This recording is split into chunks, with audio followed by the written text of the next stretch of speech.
আজকে সারাদিনটা ছিল একটা স্পেশাল ব্লগ।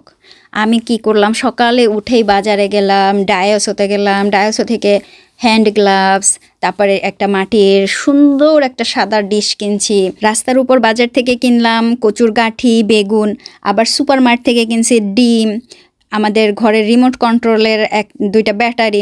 দেখেন কত সুন্দর সুন্দর আমি কিনছি মাটির, আর একটু কেক বানানোর জিনিস টিনিস, এত সুন্দর কিনা ঠিনে। রাস্তা থেকে আবার দুইটা পেপারও নিয়ে আসছি।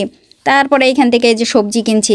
বাড়িতে আইসা কি করছি জানেন, মূলার তরকারি রান্না করছি গরুর মাংস দিয়ে। এত ভালো হয়েছে, পেট ভরে মূলার তরকারি খাইছি। আজকের ফুল ভিডিওতে থাকতেছে যে আমি আজকে সারাদিনে কি কি করলাম, ফুললি সকাল টাইমে, তারপরে বাজার করা, খাবার খাওয়া, রান্না করা, মানে ফুললি একটা ব্লগ।